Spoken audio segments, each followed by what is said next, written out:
प्रधानमंत्री फसल बीमा योजना के तहत खरीफ 2025 के फसल बीमा शुरू हो चुके हैं। काफ़ी सारे जिलों में शुरू हो चुके हैं और कुछ जिले जो बकाया है उनमें बहुत ही जल्द शुरू हो जाएंगे। लास्ट डेट जो बताई जा रही है वो 31 जुलाई रहने वाली है। लेकिन इस बार फसल बीमा में काफ़ी बड़े बदलाव हुए हैं जिनके बारे में आप सभी को पता होना चाहिए।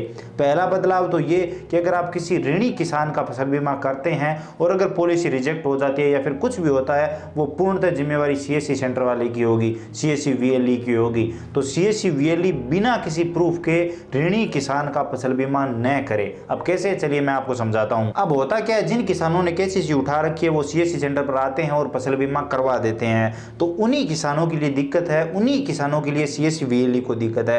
अब कुछ CSC VLE बोल सकते हैं कि हमें कैसे पता चलेगा कि किसान ने KCC उठा रखी है। तो वो जमाबंदी में क्लियरली लिखा होता है कि किसान ऋणी है या नहीं ऋणी है, तो किस बैंक से है, यानी किस बैंक के यहाँ उस किसान की जमीन रहन है, वो जमाबंदी में क्लियरली मेंशन होता है। तो अगर इस प्रकार की जमाबंदी आपको दिखाई दे तो आपको किसान को बोलना है कि आप अपने बैंक से ये लिखवा कर लेकर आएं, या फिर एक वो सर्टिफिकेट होता है वो लेकर आएं जिसमें ये लिखा हो कि हमें बैंक में बीमा नहीं करवाना, हम बाहर कहीं भी करवाएं। तो वो चीज़ बैंक वाले देंगे और वही सर्टिफिकेट आपको वहाँ पर CSC में साथ में लगाना है, पॉलिसी में साथ में लगाना है। जब आप सोविंग सर्टिफिकेट और बैंक डायरी वगैरह बाकी अपलोड करें तो वहाँ पर जमाबंदी के साथ में वो सर्टिफिकेट भी अपलोड करें, तभी वो पॉलिसी पूर्णतः वैलिड है। अगर आप बिना परमिशन, बैंक की बिना परमिशन के बाहर बीमा करते हैं तो बड़ी दिक्कत आ सकती है किसान को और CSC VLE को भी। CSC VLE क्लियरली किसान को ये बताएं कि आप ऋणी किसान हैं और आप ये बैंक से परमिशन लेकर कि हम बैंक में ये बीमा नहीं करवाना चाहते, बाहर करवाना चाहते हैं।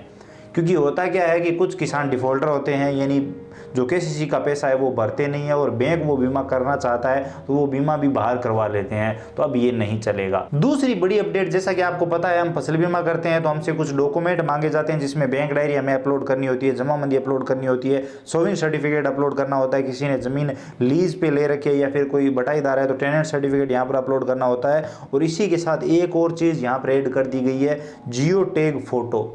तो अब ये क्या है, तो अब ये उन किसानों के लिए जो वेदर वाला फसल बीमा करवाते हैं। प्रधानमंत्री फसल बीमा योजना एक तो ये है, एक दूसरी फसल बीमा योजना भी है, उसका अगर बीमा, उसमें अगर किसान बीमा करवाता है तो उनके लिए ये है, हमें ये खाली छोड़ दें, यहाँ पर हमें कुछ भी अपलोड करने की ज़रूरत नहीं है।